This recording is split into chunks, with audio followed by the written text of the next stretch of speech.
Good morning. Thank you so much for being here. It's kind of exciting. The Badgers, I'm not supposed to say this, but I was a Gopher at one time, so it's kind of exciting to be back in Minneapolis.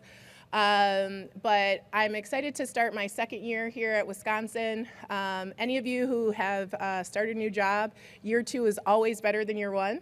But I am really fortunate that my staff has helped me put together a great roster for this upcoming season. We've added 8 new faces.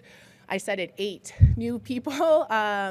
Patriot League Player of the Year in Avery LaBarbera and 7 dynamic freshmen to go along with several returners from last season. So I'm excited with the infusion of talent that we have and also with the veterans that we're bringing back. Last year, we won more Big Ten games than we had since 2015 at Wisconsin, so definitely a great momentum and upward trajectory for the program, and really feel like we've set the tone for what's to come this coming season.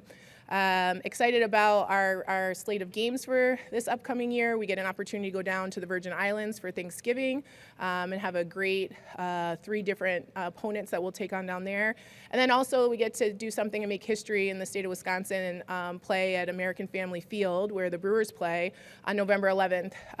We have a doubleheader with the men. We'll get to take on K-State, and really excited for my kids to experience playing in a different venue and really giving the state of Wisconsin something to get really excited about with both of our programs. As far as kind of what I see coming forward for our team and this season, I think you'll see the same thing that you saw as we finished out the year. Selfless play, a lot of tenacity. We want to be the most prepared team. We want to execute, and we want to make sure that we're excited for other people's success just as much as our own. So thank you so much for having me, and excited to take some questions here. All right, Jen, we have in the first row here.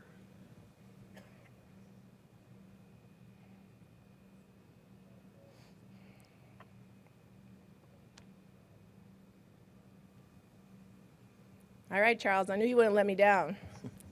Good morning, Coach. Charles Holtmann, Minnesota Spokesman Recorder.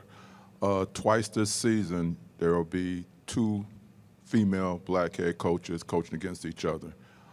Can you speak on that significance, and have you come to a point where it's becoming a rule as opposed to an exception? Absolutely. Yeah.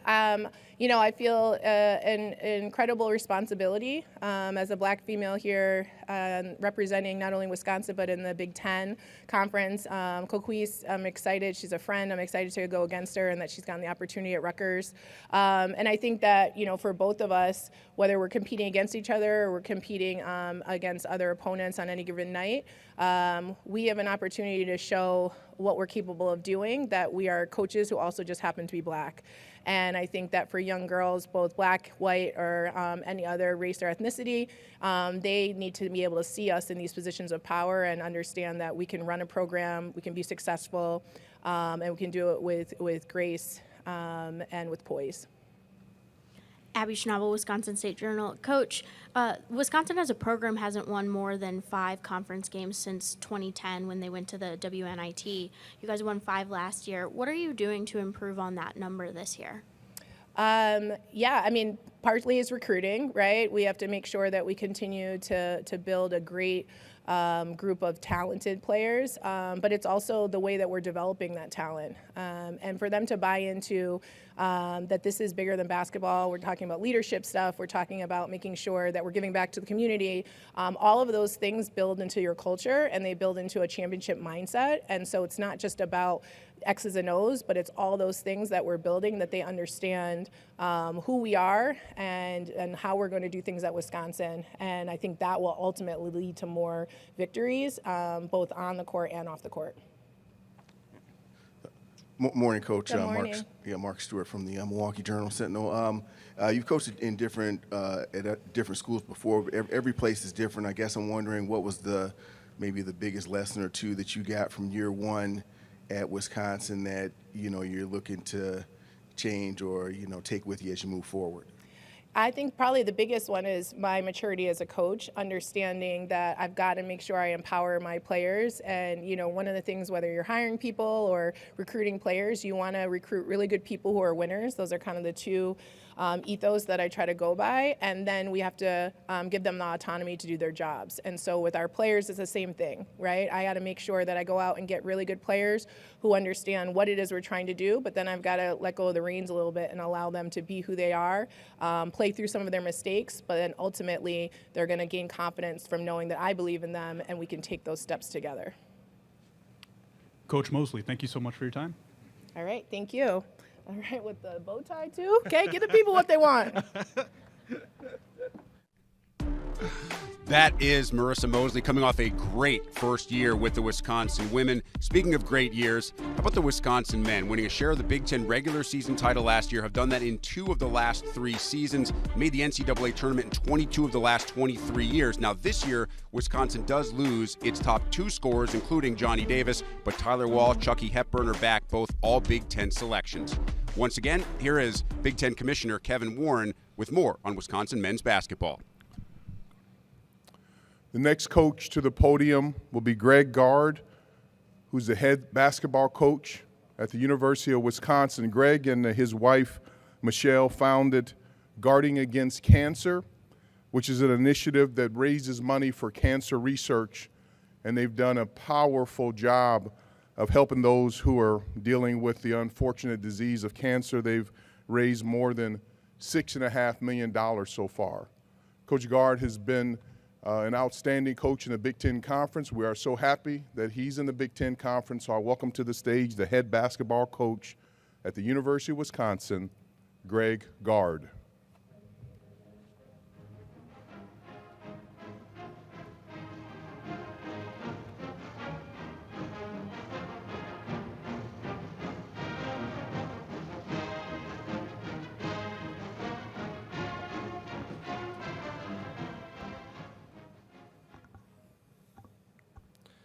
Thank you, Commissioner. Again, on behalf of our staff and our team, this is actually season 125 for the University of Wisconsin men's basketball program. So there's a lot of history, a lot of tradition, and I think most importantly, the success of our student athletes and how that has grown over the years. Obviously, we got almost 2 weeks of practice in. We're coming off a trip to France in August that actually the Big Ten Network chronicled and has released one of the episodes so far on the big trip, it's called, and they did a phenomenal job. And I think that trip really helped get us, get our feet on the ground and get us going into this fall. Obviously, we lost 3 really impactful players: Big Ten Player of the Year Johnny Davis, Brad Davison, who was a phenomenal leader for us, and then Chris Vogt, who was a 5th-year grad transfer that did a terrific job filling his role. So a lot of new faces that are either new to the program or have maybe been waiting in the wings for their turn to step to this moment and prepared for it and are excited to continue to build on, what the tradition has been at Wisconsin and also cement their own legacy and step into big shoes that have been put in place by guys that have come before them. So we're really excited to obviously be back here in Minneapolis, or be here in Minneapolis.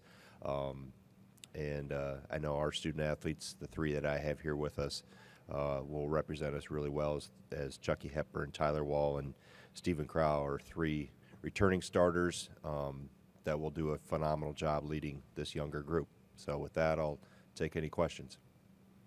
Questions for Coach Gard? We have here on the left here, second row.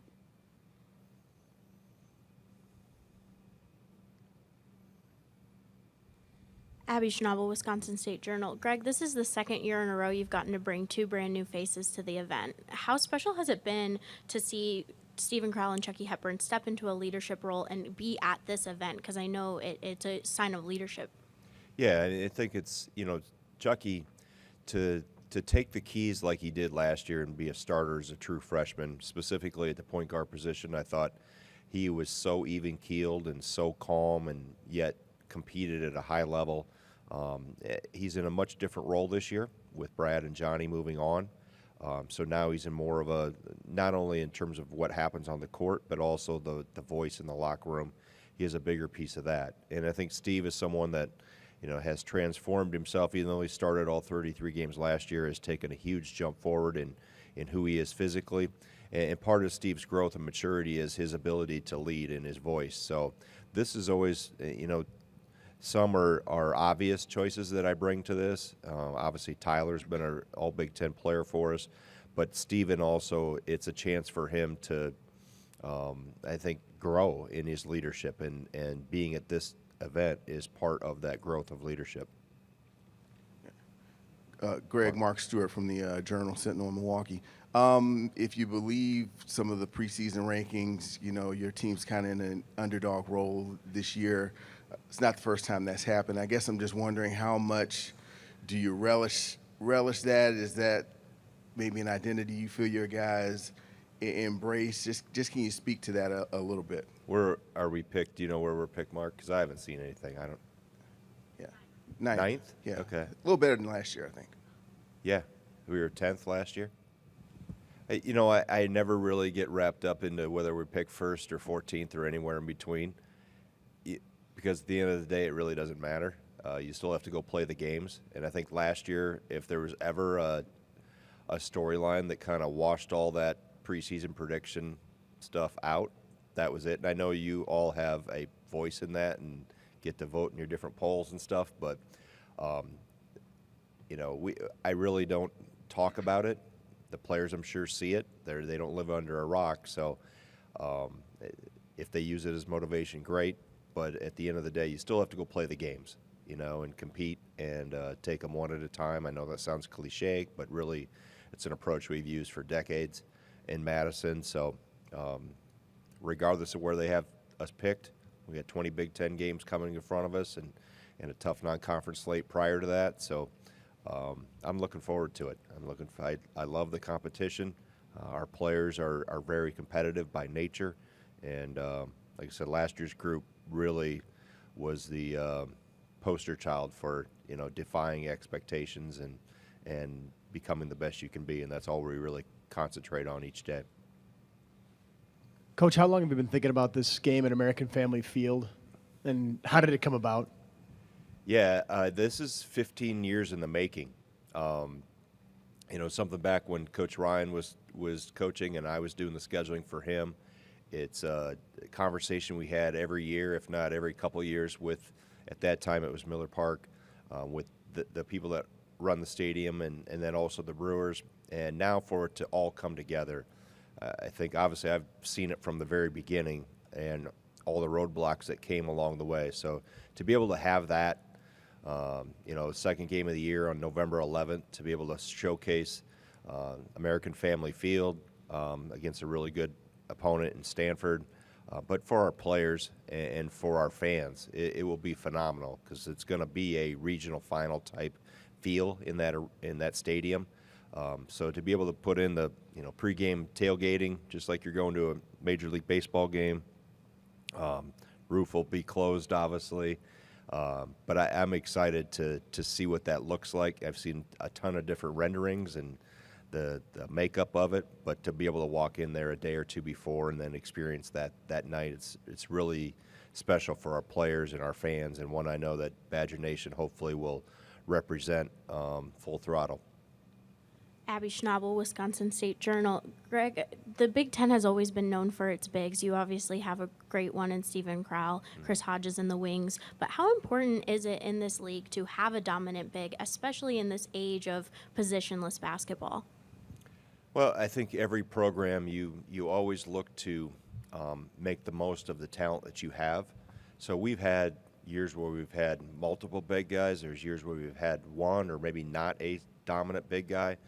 So, again, you adjust and modify specifically, as you mentioned, positionless basketball according to what team you have that year. So it's something I've tried to always keep in mind. I modify things without making wholesale changes to who we are, specifically offensively, and play and try to construct a team specifically offensively that fits the talents of the individuals. So, I think this league has been known for having really good players regardless of position. I mean, you look at last year's group that got drafted, and we got really good players coming back, but obviously a lot of turnover in the league too, a lot of new faces, but what makes this league the best league in the country is just the depth of it, 1 through 14, and the quality of the players and the maturity. You're going to play against very mature, experienced players night in and night out, and that's what makes this league, gives it the reputation of the grind that it is to go through. It's because of the people and the places that we have to go to. Final question here on your right, Coach. Coach Adam Jardy with the Columbus Dispatch. In this era with the transfer portal, when it comes to building a roster, you could either go heavy the portal, go heavy freshman. What is your approach? What do you think is the best way to try to balance that blend of going experienced college basketball talent versus cultivating talent that you might have for a year or two and then lose? Right. I think, Adam, you try to find, and it changes year by year, you try to find the right fit, no matter if it's a transfer portal or somebody coming in as a freshman, making sure they're about the right things and fit the model of your program and what you want from a culture standpoint. And then we've used it or recruited out of the portal as needed, and I think you have to find that balance. I don't think in today's world you can live in with both feet in one or the other. I think you have to find the right balance, and part of that finding, there are some advantages, as you mentioned, the experienced player part, those things that come out of the student athletes that are in the portal. But at the same time, you're trying to find that balance and develop and have a culture in place. So the guys that we've had, I mentioned Chris Vogt from last year's team. We have 2 this year, and Max Klesment and Kamari McGee, both in-state kids that came back to Madison. So it's finding the right balance and finding the right fit, and making sure they understand what their roles will be and how they fit within the framework of your program. Coach Greg Gard, thank you so much for your time.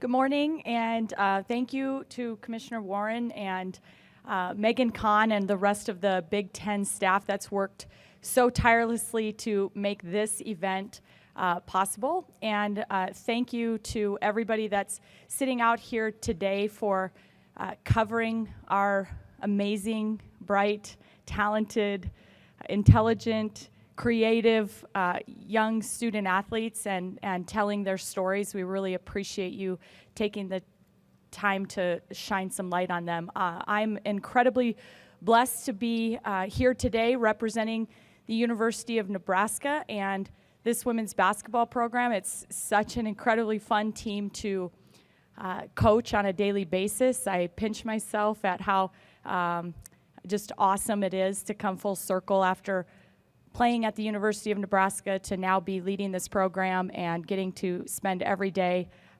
representing this amazing university. So looking forward to the upcoming season. We feel like we've raised the bar for our program and want to continue doing so moving forward. And I'm excited to answer your questions here today. Questions for Coach Williams? We have second left here, second row on your left. Hey, Amy. Amy Just with the Journal-Star. We've talked about how important Sam Hybe has been for your program. What have you seen from her through everything that she's been through the last couple of weeks?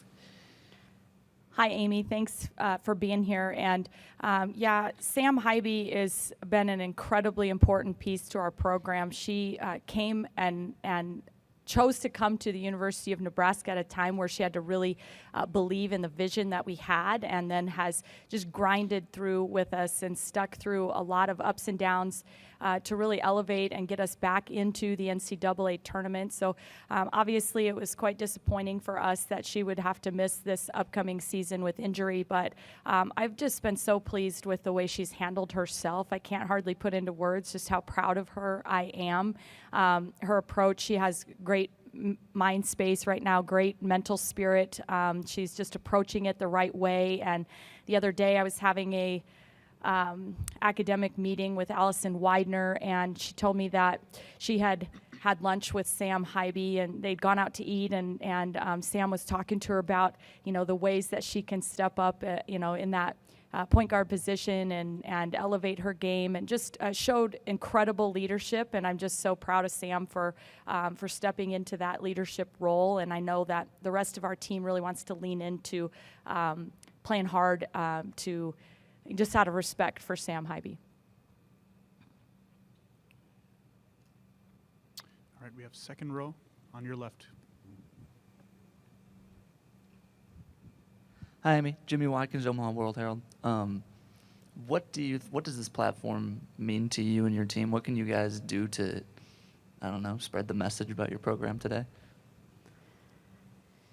Yeah, I feel like this type of event, it just is really immeasurable. I think it's kind of setting the bar and the standard for women's basketball across the country for how to shine light on the incredible student athletes that we have competing in the Big Ten Conference. And so I'm just so grateful for today and the opportunity for today Jazz Shelley and Alexis Markowski to be here, but for all of the really incredible student athletes that are a part of this event, to be able to shine their light bright and show some personality and see why these young women are so special, not just because of what they do between the lines every day, but who they are as people. Coach Amy Williams, thank you so much for your time. Okay. Thank you.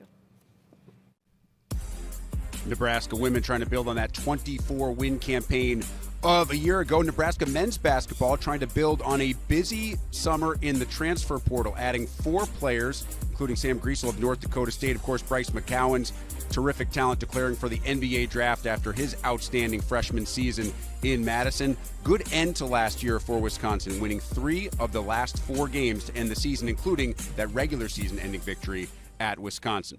Back to the stage once again, and Big Ten Commissioner Kevin Warren. Head coach to the podium is Fred Hoiberg. He's the head basketball coach from the University of Nebraska. Fred and his wife, Carol, have done so much in the community, not only here in the Twin Cities, but also for the state of Nebraska with Coaches versus Cancer and the American Heart Association. So Fred is not only an outstanding person, he's an outstanding coach, and I've been fortunate to know him for nearly probably 20 years since our kids grew up playing Pop Warner football together here in the Twin Cities. So welcome back, Fred, and I'd like to welcome the head basketball coach at the University of Nebraska, Fred Hoiberg.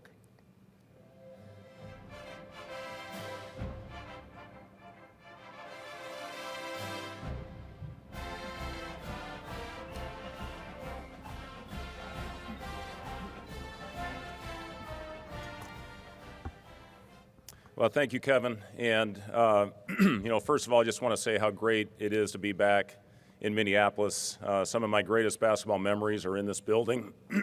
One that sticks out to me most is Game 7 against the Sacramento Kings in the Western Conference semifinals, when Kevin Garnett and myself combined for 32 points and 27 rebounds. Kevin had 32 and 21, and I contributed with 6 rebounds in that game. But one of the greatest memories and greatest events, I think, in Minnesota Timberwolves basketball history, and to be a part of that and to see Kevin jump on the scorer's table right there at half court after that monumental game, single best performance I'd ever seen and been a part of, to see what KG did that night. But it's awesome to be back here in the Twin Cities, where I have some of my greatest memories as a basketball player, and also started my career as a front office executive with the Minnesota Timberwolves. So I'm really excited about our group. I have a team that's got great toughness and length. And, I can say that it's the first time we've had a group with positional size across the board, which is so important in this league. The 2 guys that have really set the tone for our team are here in the building representing our program today, and Derek Walker and Sam Griesel. 2 guys that had opportunities to start their professional careers and decided to come back because they wanted to be a part of something at Nebraska basketball that had never been done before. And those 2 every day are setting the tone for our team, as well as guys like Emmanuel Bandamel, who we got as a two-time back-to-back double-digit scorer the last 2 seasons at SMU.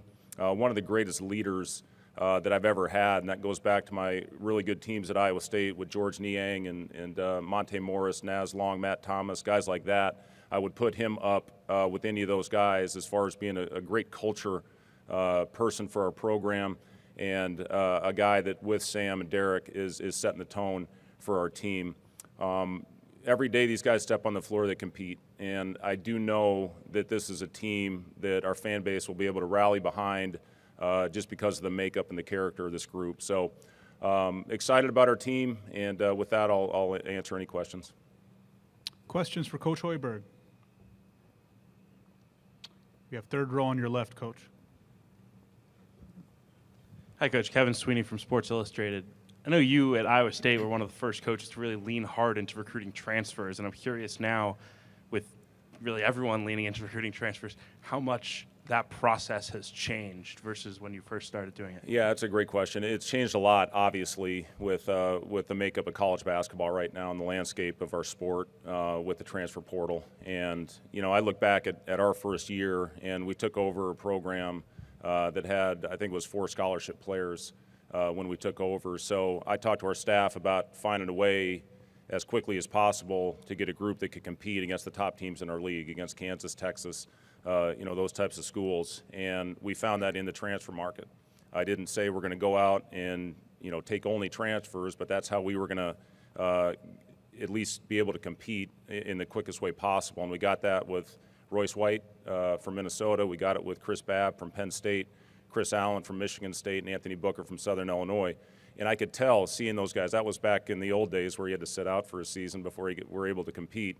But I could see the chemistry those guys built and how quickly I thought that we'd be able to turn it around just because of the talent of specifically those 4 players. And then we were able to, after that, once we got on the map, you know, to get in front of some pretty high-level high school players. And that's where, when they saw our style of play and the spread 5-out system that we were running, that attracted to George Niang. You know, and then we won a Big 12 tournament championship, and that attracted more. And then I think we had a good mix of transfers, 4-year guys, and the 4-year guys really were the staples of our program. You know, it came down to us with Royce. It was basically us in Kentucky. And I think the proximity to home in the Twin Cities is really what got us over the hump and getting that, you know, as key a recruit and as key a player at Iowa State that I ever had. Now you're competing against everybody for transfers. It's not just, you know, you're competing against 3 schools. Now everybody, Blue Bloods, are bringing in transfers to help supplement their rosters. And you see the older teams, and that's one reason I'm really excited about our team this year. We're old. And, you know, we got really good, you know, players that have played in some high-level programs. We have players for the first time that have played in the postseason. You know, Sam Griesel played in the NCAA tournament. Juwan Gary from Alabama won an SEC championship and was on a Sweet 16 team at Alabama. Emmanuel Bandamel played in 2 postseasons. Derek Walker was the only guy on our team last year when he was at Tennessee that played in the postseason. So now, you know, we feel good about the transfers that we brought in because they fit the mold of the type of person and type of player that we're looking to build our program with. So I guess long-winded way to answer your question, but you know, right now I guess the biggest difference is we're competing against so many more schools as far as transfers. But that, to me, when I took over at Iowa State, was the quickest way to build our program up. Second row on your left, Coach. Hey, Fred. Jimmy Watkins, Omaha World Herald. This time last year, you guys had palpable buzz surrounding the program. A couple bigwigs picking to make the tournament. That didn't work out. What did you guys learn about managing expectations last year? Well, you know, you look at last year's team. We were 4-10 in 2 possession games in the last 5 minutes when we had a game within 2 possessions, and that's obviously not good enough.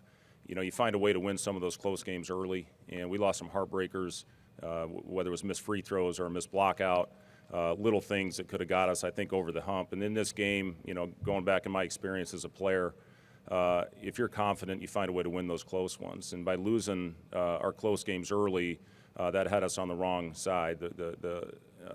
You know, once we got it going at the end of the year, you know, that's kind of what I envisioned that team, what I was hoping that team would do to come together. Obviously losing Trey, the toughest perimeter player that we had in the third game of the season with a broken foot, and then losing Wilhelm shortly after, one of our tougher frontline players, didn't help. But, at the end of the year when we really got it going, I mean, that was a very together group, but it took us too long to get there. So, that's been our biggest message to this team is really focusing on and going out and doing the little things and, finding a way, to get over the hump on those games early in the season, to build confidence to where you find a way to win those games. And, I've been on teams, I give you the example, the Timberwolves team that I referenced earlier. If we were within 5 or 6 points in the last 3 minutes of the game, we knew we were going to win. And, that's what confidence does for you. My teams at Iowa State, we won every close game. We just had been in so many of those situations and we found a way to go over the hump. That's what we have to find a way to do. You're in so many close, grind-out battles, especially in this league. You got to find a way to get those close ones. And, if you can do that, that's what builds character, that's what builds toughness, that's what builds confidence, so you can be competing for a postseason spot at the end of the year. Coach, final question on your right side here. Jacob Badilla, Hale Varsity. Sam Griesel grew up a Husker fan, and he's talked about what this opportunity to play for you means for him. What kind of impact have you seen from having a guy like that in the program, both in terms of with the team and then also in terms of fan buzz and that sort of thing? Yeah, it's incredible. And, I'll just go back to when Sam came on his official visit and sat in my office and was in there with his mom and dad and a couple of our assistant coaches, and all he talked about was winning. And it was very refreshing. A lot of times when you're sitting in those meetings, the questions are, how many shots am I going to get? How many minutes am I going to play? What role do you anticipate for me? All Sam cared about is he wanted to get this program to where it's never been, because he was a passionate Nebraska basketball fan growing up. And, the chemistry that Sam and the others, have built by spending time with each other off the floor, which again is very important, when you're playing in close games, is to have a trust level. And, these guys genuinely care for each other. And Sam has been as big a part of that as anybody. And those other guys that I talked about with Derek and Emmanuel and Wilhelm, we got a group of guys, that I think will go to battle for each other every night. And, Sam's passion for the program, I think, is rubbing off on our other players because he's been there, he's seen it, he grew up in it, and he wants to see this thing be successful. So, again, I feel great about where we are. It means nothing right now. We got to go out and prove it. But again, I do think we have a group of players that our fan base will be proud of. Coach Hoiberg, thank you so much for your Thanks, time. Thanks, great seeing you, bud. Yeah, you too. Yeah, thank you.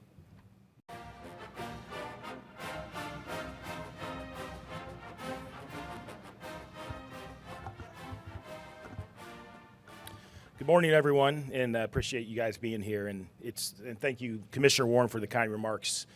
It's great to be here in Minneapolis, and obviously an incredible basketball town.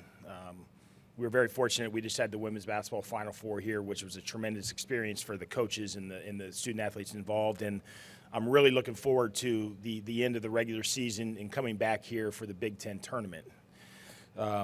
Having said that, a little bit about our team. Today on this trip, I have J.C. Sheldon and Taylor Mikesell, two of our upperclassmen who are first team All Big Ten preseason and are coming off great seasons.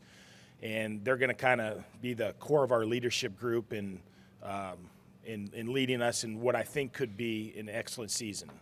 I like where our team, we had great success last year in a share of the Big Ten title and reaching the Sweet 16 and then losing a close game to Texas in the NCAA tournament. And with the core of that team back, I'm very optimistic that this year could also be another special season for us.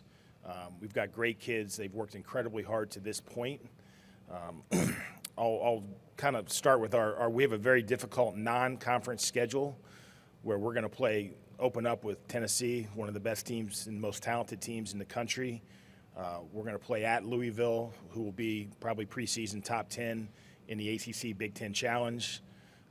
We've also got several other challenging games, and then that will lead us into the Big Ten slate, which is going to be once again one of the best conferences in the country for women's basketball. And with the amount of great players that have returned and the coaching, it'll be as competitive as ever, and I think one of the most exciting years in history. So I'll open up to questions at this point. Third row on your left, Coach. Good morning, Coach. Cindy Brunson, Pac-12 Network. You finished last season top 30 in the nation in home attendance. Congratulations on that. What are you doing to improve attendance this season? Yeah, great question. And, we've got certainly passionate fans in Columbus who really support our program and all the Ohio State programs. And, we really struggled coming out of COVID initially because we've been historically among the top 10 usually in the country and in attendance. And I think we'll be much more in that range this year. And we've really ramped up our marketing efforts, and I think people feel much more comfortable getting out, and our fan base feels much more comfortable coming to the games now. And we've had a great response with our early season ticket campaigns, and so I think that the Shot will once again this year be one of the tougher places in the country to play. Third row on your right. Kevin, Adam Jardy with the Columbus Dispatch. You were just talking about how you had a special season last year, and you think back to the preseason last year, and you guys were in a tough spot coming off a postseason ban and some issues with the coaching staff. How different does it feel right now getting this season underway and being here than it did a year ago? Yeah, it did. It was, we had a tough 2 years because we had a postseason ban, and prior to that we had the COVID where we didn't get to go to the tournament.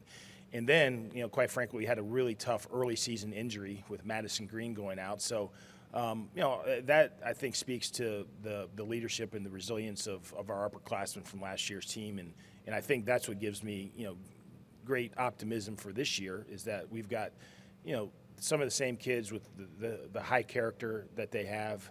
And it is nice to really just be focused on, our season and what the possibilities could be and just a lot less of the distractions we had for a couple years there.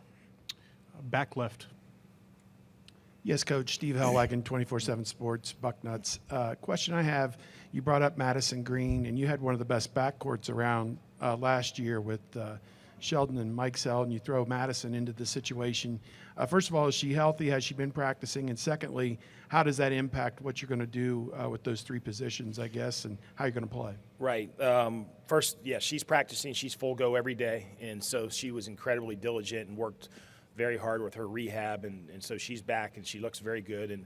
And we did have great chemistry and a great backcourt last year, and so it's a great opportunity to infuse Madison back in and get them playing together. And I think that we'll only get better because of it. But we will have to kind of work to make sure we get her back in there the way that we want for us to be effective. All right, Coach McGuff, thank you so much for your time. Thank you.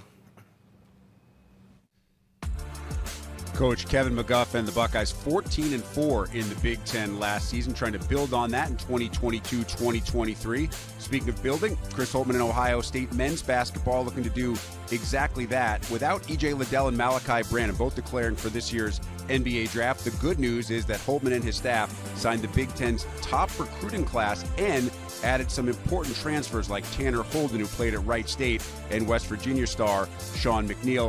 Of course, consistency has been one of the buzzwords for this Ohio State program under Holtmann, with 4 straight trips to the NCAA tournament. For more on the Scarlet and Gray, back to the stage and Big Ten Commissioner Kevin Warren. The next coach to the podium will be Chris Holtmann from The Ohio State University.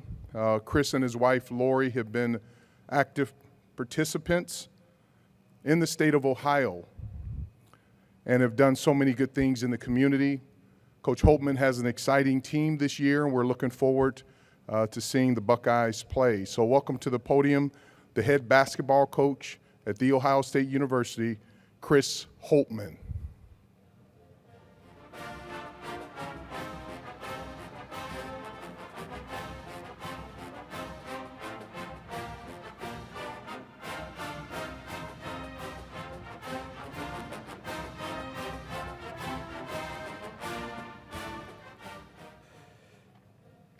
All right, great to be with you guys here. Thank you, Commissioner Warren. Thank you for your leadership.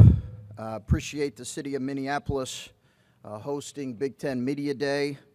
I know there's some reports of coaches complaining about it being up here, but suffice it to say, I wouldn't take it personal. We're coaches. We'd complain if it was in our backyards. We are well at work here in our program at finding our identity as a group. Like so many teams in college basketball and like several teams in the Big Ten, we have a lot of new faces this year. And I think that's exciting on one hand. It's also can be challenging on the other hand. But we really are excited about so many of the new faces as well as some of the returning faces that we have within our program. We have 4 returning players with the addition of Justice Suing, who is now healthy as a returner, Zed Key, Gene Brown, Kaylin Etzler. And then we have eight new players. We have 4 freshmen who will all play an important role this year in terms of playing, as well as the addition of some exciting transfers. So I believe the Big Ten has been the deepest league in college basketball the last 3 years, and I honestly don't see that changing. Tremendous coaches, tremendous players, great depth of talent, incredible fan bases and venues. It really is a premier league in college basketball, and we're excited about this upcoming season. So I'll begin with the questions here. We have first row on your left, Coach.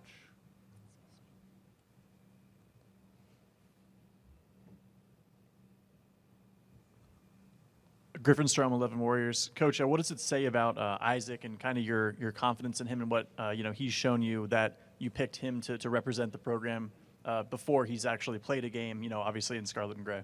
Yeah, he has Isaac likely has a tremendous personality, really charismatic personality. Obviously was an important player at Oklahoma State for 4 years, was well coached there. And I think he's a young man that, as you'll get to know, Griffin, just has a tremendous charisma and leadership ability. Will also, obviously play some point guard position for us. The players have voted on that. I expect all 3 of the young men here to play an important leadership role, as well as Gene Brown within our program this year. On your right side here, Coach. Here's Adam Jardy with the Columbus Dispatch. You've said throughout the preseason, with so many new faces, you won't know what you don't know until you kind of realize you don't know it. Yeah. Is there a thing or two that you have started to know that you didn't know when you started? I think the Bahamas helped us, Adam, learn some things about our group. I think you got there, you had a chance to play some older guys. So I just think the general who could compete in a really physical game that we had against some of those older teams that we played over there. So that was helpful. I think we are seeing that on a regular basis. There's a physical element now to how we're playing and how we're trying to play, and you get an idea maybe who's ready for that. But when I said, you don't know what you don't know with a young and new team, I think when you get to games, you really do find out some things that maybe you tried to anticipate in terms of areas you feel like maybe you're a little bit behind that you need to improve in. But you do get exposed in games, unlike in practice. On the back left. Yeah, Coach. Steve Hellwagon, to your left. Yes. Thank you, Steve. 24/7 Sports and Bucknuts. A question I have, we got to see the open practice the other day, and Justice Suing looked like he was back making a lot of the plays that he made when he was healthy 2 years ago. I'm just curious, after 2 weeks, has he been restricted at all? Has he been on any kind of a pitch count in terms of reps or whatever? And just what you're seeing out of him, I guess, so far, and do you manage that going forward? Yeah, no, I appreciate the question, Steve. No, he's had no limitations right now. He did tweak his ankle, and that limited his practice last week. He was out probably for 3 or 4 days with just an ankle sprain. But outside of that, he's really been full go, Steve. And as you mentioned, you're starting to see some things. I think there'll be a little bit of rust once we get to games as well. But he's in great shape. He's really worked hard. I'm really proud of Justice. And as a coach, you're really happy for a young man to get back and be able to enjoy his final year of college basketball. Second row on your left here. Abby Schnabel, Wisconsin State Journal. Coach, the Big Ten has always been known for its dominant centers in the league. How important do you think it is to have one this season, especially in this age of positionless basketball we're heading to? Yeah, Abby, it's the Big Ten is really unlike any other conference in the country in terms of how dominant the center play has been the last couple years. I'm excited about Zed Key and Felix Okpara. Felix Okpara is a freshman, 6'11" freshman who we're excited about his growth and his development at that position. But the number of just big bodies you face, and then some guys who maybe are big bodies but aren't the traditional centers. Trace Jackson Davis comes to mind, present great challenges as well.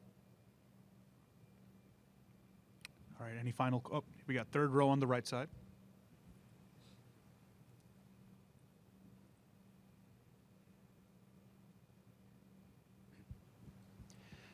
With the building off that question with so many bigs in the Big Ten, how important is it to figure out exactly what you have in like Roddy and Bruce and figuring out some of the options you have in your backcourt? Because if the league has so many talented bigs, it seems like maybe some of the guards might end up being difference makers. Yeah, I think that will be as key as anything to our season this year, Adam, is not just the development of our 4 freshmen, but the development of those 2 young guards. And the growth that they take. We know how important guard play and wing play is in college basketball, and certainly in the NCAA tournament, the versatility that provides. So I don't think there's any question, Adam, that the development of really all 4 of our freshmen that are going to play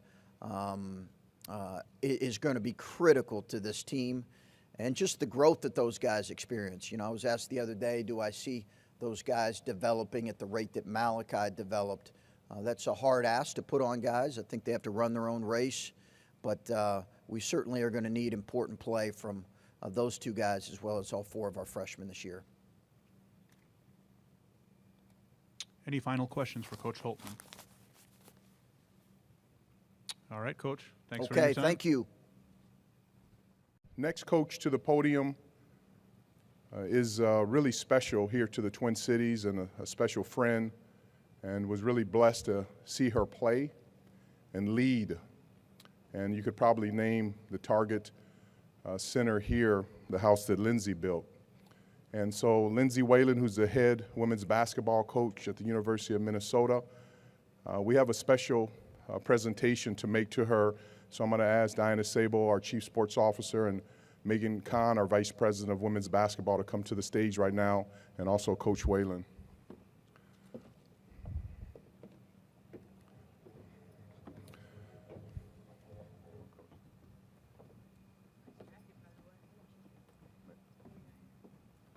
So we wanted to present a ball because one of the highest honors you can get as an athlete is to get the game ball, but Lindsay has the ultimate game ball when she was named to the Basketball Naismith Hall of Fame, which is absolutely phenomenal.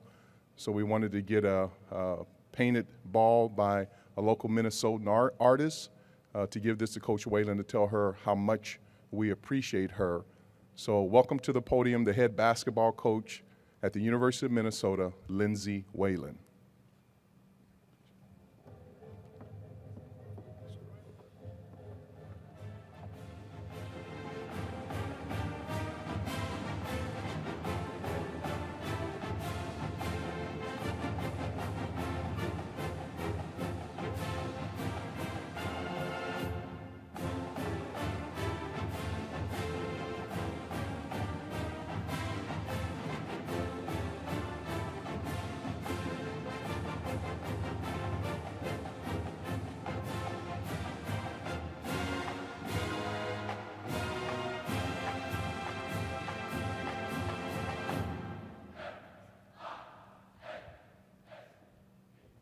Thank you, thank you, thank you. We'll find a really cool spot to frame that basketball. Thank you all so much. Well, welcome to Minnesota. It's obviously it's home to me. I'm honored that we are going to be hosting such a great event. Minnesota has hosted many in this building, WNBA championships and women's basketball Final Fours, Super Bowls, men's Final Fours, volleyball NCAA tournaments, women's hockey NCAA tournaments. So we know how to put on a great event. And so I know that everything that Commissioner Warren does is first class, and we're going to do a great job of hosting the Big Ten basketball tournaments here for the next few years in a first class manner. And just an extremely cool honor for me to be here today representing the University of Minnesota on the 50th year of Title IX, which I know I've been given so many great opportunities throughout my career due to Title IX, and I would not be standing here without that. So our team, we've got a really, really fun group. Our athletics director, Mark Coyle, talks to us all of our programs about being great academically, socially, and then athletically, and competing in all those areas. And so last year, we were one of 5 Big Ten institutions that made the WBCA honor roll academically. Our team GPA was a 3.2 GPA, so we've done a great job excelling in the classroom. We've had some really, really unique opportunities this off-season, if there is an off-season, to really explore some really cool things off the court. Alana Rose Misha, she visited Selma and Montgomery, Alabama, part of Big Ten student athletes event there as an educational experience in a key center for civil rights, and so we're extremely proud of her. Katie Borowitz was a part of Big Ten Leadership Summit, along with Rose, representing our team in the Big Ten in leadership. Incoming freshmen, we have Mara Braun, who's an athlete ambassador to the Special Olympics, so a way that she's using her NIL to, be a part of something very special to her in the Special Olympics. And Nehemiah Holloway, who's from Eden Prairie in our freshman class as well, co-founded a Black Student Union in Eden Prairie to promote youth leadership. So we've got a lot of really, really cool things happening on and off the court. Basketball-wise, today's practice 13, and so we're ready to get that going later today. We've used every possible hour to practice and to work together as a team to continue to build this group. It's a fun group, and so every day I look forward to going and coaching them and being a part of practice and being a part of their journey. So, with that, questions Charles, for Coach I'm guessing Whalen. you have a question. You'll give me later. Okay, good. Anybody? Ahmad Ken. Hicks, Fox 9 Sports. Coach Whalen, what excites you most about this team that you have this season, coming off one of the program's best recruiting classes? Yeah, I think just that excitement that just that work and getting this recruiting class here, and them coming in with that excitement, along with Katie, who I mentioned, and Rose, and Maggie, who were here last year and have taken some really big steps, as I mentioned, in leadership and some different aspects as leaders on our team, as well as some transfers that we've had come in. And so, but there's no question that's a group that's really special. They're very talented on and off the floor. So very excited to continue to work with them and see what they can do. That we know that this is, they're freshmen, so it's going to be, Big Ten is, I said earlier, every night is like playing in the NCAA tournament because the competition is so good. And, every year, half, if not more, of our teams go to the NCAA tournament. So every night is that. And so it'll be exciting for them and see them continue to grow and continue to get better. Second row on your right, Coach. Hi, Lindsay. John Hey. Shipley. How are you? John, how are you? I'm good, thanks. It's been a while. It has. How are you? Yes, I'm good, thank you. Good. Can you talk about maybe one or two things that you've been happy about in practice that you've noticed, maybe about the way the team is playing together or who has stepped up? I like how we respond every day. It's hard to put my finger on it, but no matter what the previous day held, this team comes with a really, really good attitude and good just excitement for the next day of practice. And so I think that's when you get into, this time of year where it's essentially our training camp. And like I said, this is practice 13. We've been together since June. I think there's some times when you can possibly get some complacency, but this group doesn't. They're just excited. They have a genuine excitement to come in every day ready to work. And like I said, whatever the previous day held, they're ready to come back in the next day and ready to work. And that's the teams that I've been on as a player and as a coach. The teams that do that have been the ones that have been really successful, that they truly look forward to being together every day and look forward to getting back to work. Those have been the teams that have been really successful. Final question, fourth row on your left. Hi, Lindsay. Good morning. John Fanta from Fox Sports. You have seen the success that then results in the support from this area of women's basketball. Mm-hmm. And I'm just curious if you'd be willing to expand upon what it means to have the conference tournament coming to this area and what this community does for women's basketball. Yeah, I think that I've been a part of some really special teams and some special times, and the fans are just as much a part of that as the teams I was on. I mean, we've had in this building alone several times 18,000 people for games, regular season, championship, and everything in between. Same thing at Williams Arena when we've had some really good stretches. So it's the fans, the support, the community, they were just as much a part of those teams as us on the floor. And I would say that to them, that I feel like it was like a shared experience that we had, that we, obviously we were out here playing, but they, we have a really smart fan base, so they know when a stop is needed. They know when we need to have a great possession. And so it's been fun to be a part of that. And so I expect nothing less for these upcoming tournaments. It's going to be a great time. Like I said, we host first-class events, and so we'll expect nothing less than that, hosting these tournaments in this great building. Coach Whalen, thank you so much for your time. Thank you.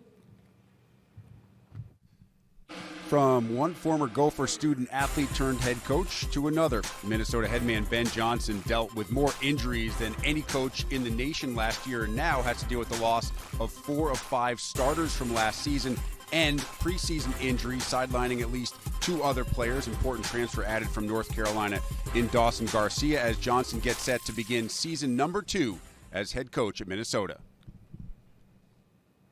The next coach to the podium is one of the young, bright minds in all of college basketball, Ben Johnson. He is a Bell Bank champion and part of what they call the Pay It Forward program here in the Twin Cities community to help underserved youth reach their goals. We're so happy to have him in the Big Ten Conference as a former student athlete, but now as the head basketball coach at the University of Minnesota. We'd like to welcome to the podium head coach Ben Johnson.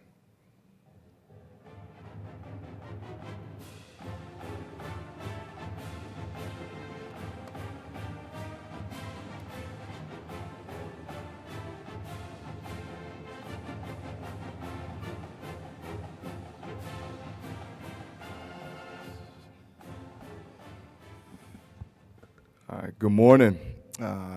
Appreciate being here. Appreciate Kevin and the rest of the Big Ten Conference for, again, doing a phenomenal job, not only with Media Day, but just with what we're doing within our league to make us the best in the country. I think it's second to none. So thanks for everybody that helped put this together. Really, really excited about my team this year. I want to start off by giving a shout out to 2 guys, though, Parker Fox and Isaiah Enan, our 2 players that unfortunately had a setback for the second time this summer. But I know those guys will power through and will be eager to join us next year. But with that being said, it gives guys opportunity that maybe wouldn't have had that to step up and really help our program advance in year 2. And, most of those beneficiaries hopefully will be our young freshmen that I couldn't be more excited about, that are eager workers, eager learners. Combine that with 4 upperclassmen that have kind of been through it, that have unbelievable leadership qualities, that have made the transition of all of our young players, really smooth and effortless. And those guys are going to set the tone for our team and for our season. So, again, looking forward to this year and coaching this group and taking a step and go for basketball. So with that, I will take any questions.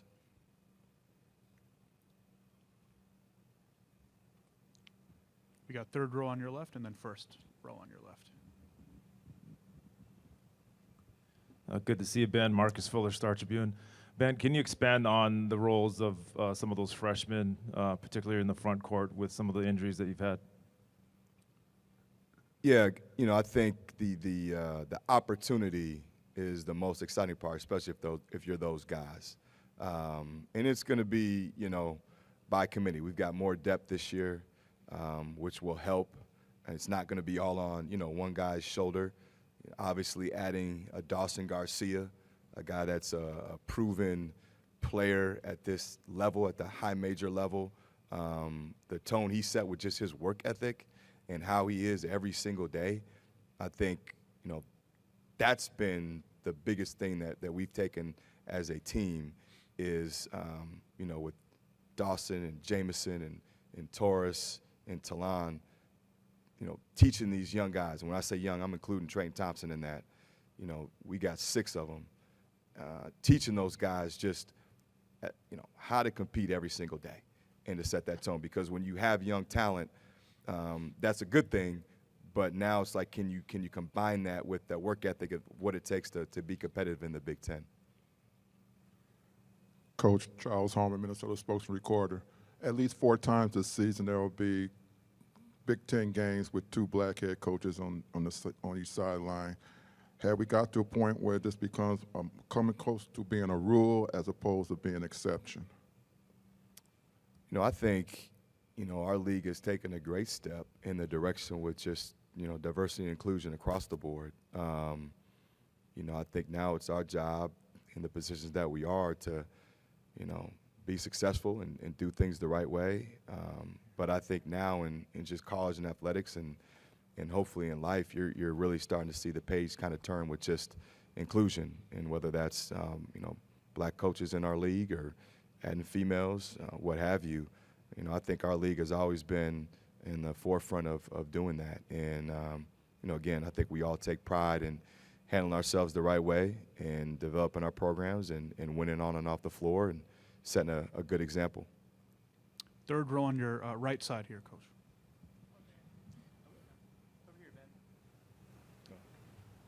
I'm Rob McCauley from Illini Report. Sort of following Charles's question, the themes from the commissioner are charitable work, inclusions, and ties to Minneapolis. And it's as if Minneapolis has to be defended as the host city here, but you also had Mayor Fry in the House. What do you think of criticism of having it in Minneapolis? Is it crazy? I think, sometimes we live in a world where a lot of things get criticized. I don't know if you can make a right move, right? There's always going to be something said either way. But, I think when you have, a Big Ten tournament that's going to be played here these next couple years, you have a city that does a great job hosting. We've almost hosted every major sporting event, whether it's an All-Star game, a Super Bowl, NBA playoffs. I think, too, in college athletics, like, diversity is everything. I'm sure in a couple years we'll have some stuff, maybe out west. I don't think change and doing new things is a bad thing. I think it's a good thing. And I think, Minneapolis does a great job hosting. And I think, we use this as an opportunity to show off our state and show off our city. And I think the 80 degrees yesterday was a good thing. I don't think anybody's complaining about that. And we had another good day today. So, I think it's all positive. Coach, fourth row on your left side. Hey, Ben, John Fanta from Fox Sports. Talking about Jamison Battle, how from last spring to now has he evolved, and what makes him unique? Appreciate that question. First thing I will say off topic, thought you did a phenomenal job, like must-watch TV with you and the Millers on field. It was field of 68. Phenomenal. I think Jamison. You talk about a guy that transfers in from quote unquote a mid-major and had really good numbers. Very rarely do those numbers match up when they make that jump to a high major and your role is almost the same, right? And for him to have the same amount of production and to do it the right way within what we're trying to do as a team, I think speaks volumes of who he is and what his talent is. And now he's taken that next jump with not only his body, he's lost 17 pounds. He's under about 9% body fat under that. But now his experience, because he's been through it, is teaching all of our guys every single day in practice. And I tell the freshmen that he's beating up on, you guys need to be the luckiest guys in the world because you're learning from a guy that I think has a chance to play at that next level. That's a preseason All Big Ten selection. So they had those daily battles, and it's iron sharpens iron. But Jamison has done an unbelievable job setting the tone for our program. You talk about a student athlete that's about all the right stuff, that handles his business off the court, socially. He's what Minnesota basketball is about and will continue to be about. Final question, second row on your left. Hey, Coach. Kane Robb, Locked On Golden Gophers. You've brought in a lot of size and length with this class, but can you speak to the versatility that you've seen thus far? Yeah, that was a key component when we were, going into year 2 with recruiting. We were really going to start. Isaiah was probably going to start at the 2 at 6'10", and he's versatile. And so, our blueprint was kind of that. If you have versatile pieces that are able to play a variety of styles, to me, not only is that the way that kind of college is trending, but pro is trending, and it's an exciting style, and it gives a coach a little bit more freedom if you do have injuries, if you have those versatile components. And I think, that's how kids want to play. And so for us, we're going to target that in recruiting. If we can add, athleticism and versatility and length without compromising the skill part, that's what we're going to try and do. And, I look forward to seeing what this team can do with that next step and how we're looking and how we're going to play. Coach Ben Johnson, thank you so much for your time. Thank you. The next coach we're going to have to the podium is an iconic coach, one of the best coaches in all of women's college basketball. Kim Barnes Arico is active with the Chad Tough Foundation, which works tirelessly to fund research toward a cure for DIPG, an aggressive brain tumor that unfortunately affects children. She just ran the Chad Tough 5K in Ann Arbor and smoked her age group. She's an active runner, incredible coach, and you can always tell the magnitude of a tree by their fruit. And if you look at Naz Hillman, who's here working at Big Ten Network now, while she also has played this last season in the WNBA, the relationship that Coach Kim Barnes Arico and Naz have just shows why she's such a great basketball coach. So welcome to the stage, Kim Barnes Arico, the head basketball coach at the University of Michigan.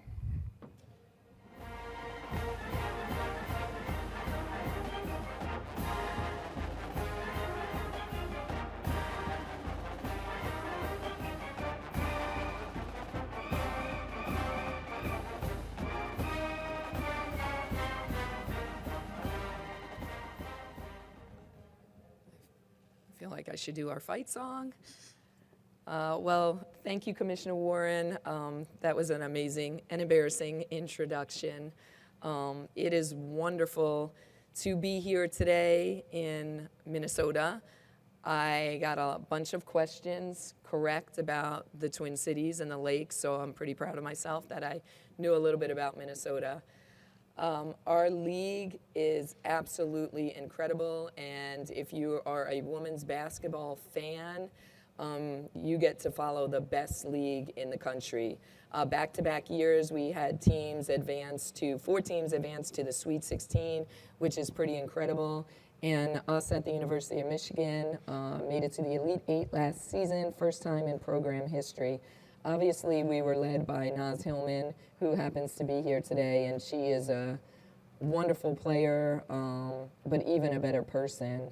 And our team will be different this year, but excited for the challenges that lay ahead. I think we led the country last year in points scored through the post. So this year, that won't be the case. But I think that's what makes it exciting for a coach and the players in our program to play differently than we have in the past. I think our league is going to be more challenging than ever.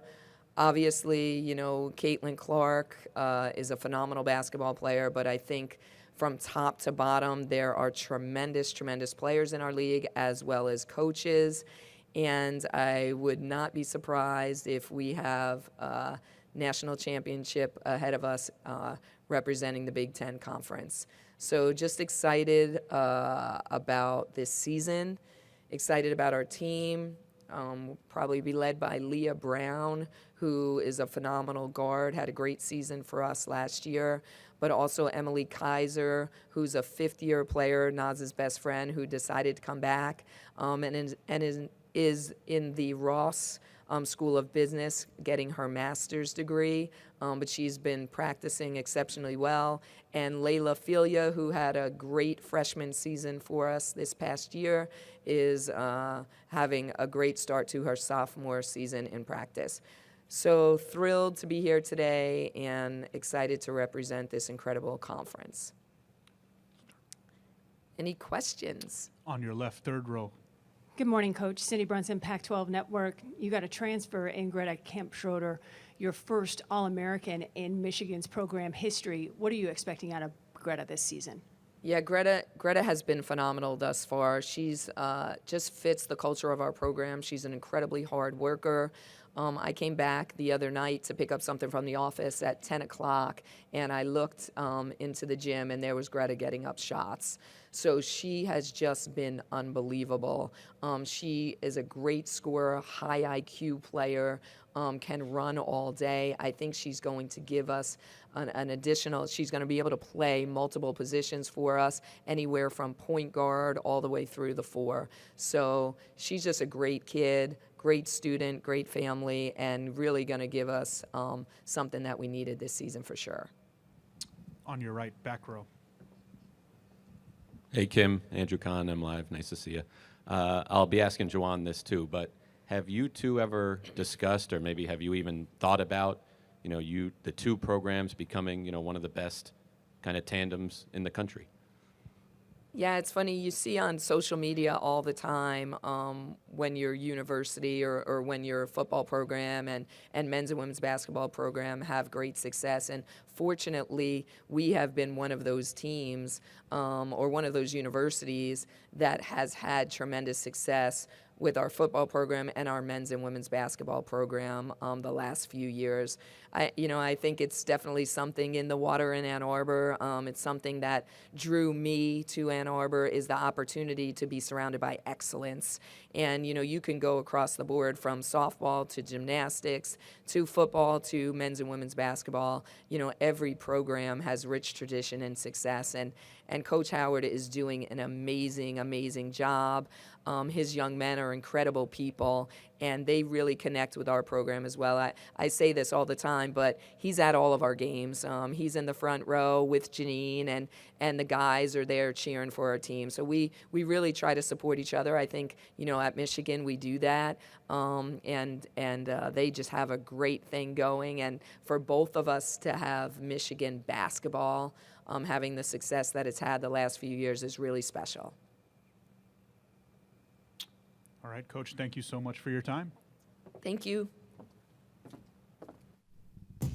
Really an amazing run for Barnes Arico at Michigan with 20 wins in 9 of 10 seasons. Been pretty good so far for Juwan Howard as well. And great news for the Wolverines. After losing 4 of the top 5 scorers from a year ago, the news that Hunter Dickinson would decide to return for his junior season, nothing short of massive.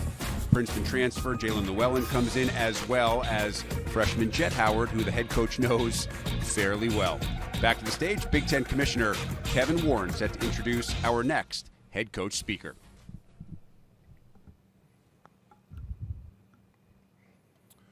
Before I welcome the next head basketball coach to the podium, I'd like to take a moment and send special prayers to assistant football coach at the University of Michigan, Mike Hart, who had a medical condition this weekend.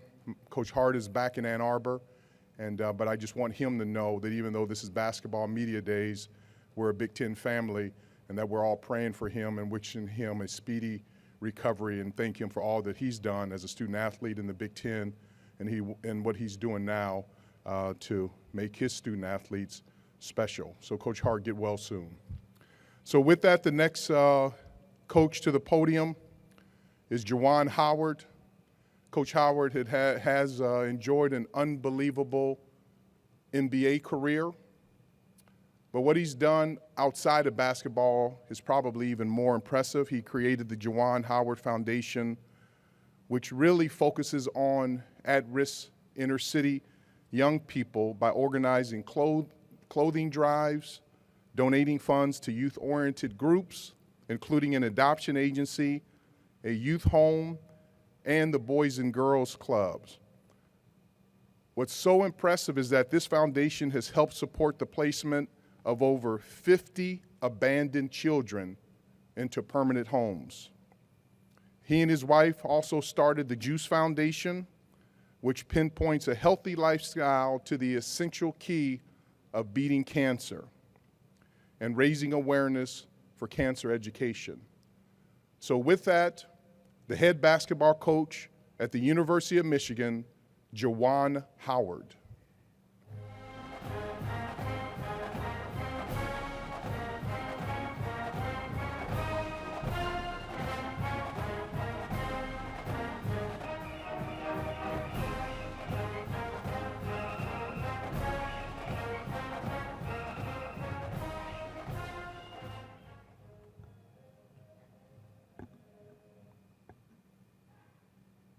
It's the first podium that they made for a tall person.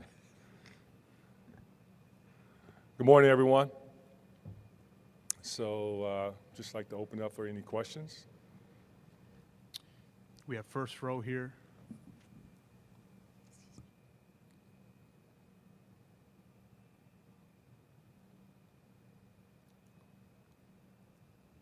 Good morning, Coach. Charles Holtmann, Minnesota Spokesman Recorder. At least 4 times this season, the Big Ten will have both coaches on the sideline as head coaches are black. Can you talk about the significance of that? And also, are we moving towards being that more of a rule than an exception? I'm sorry, can you repeat the first part of your question? Okay, basically you'll have 4 games this season that black coaches will be on both sidelines in the Big Ten. And that is that becoming a more of a rule than exception, and how significant that is, your opinion? Well, first I would start by saying it's nice to see that there's growth within our league.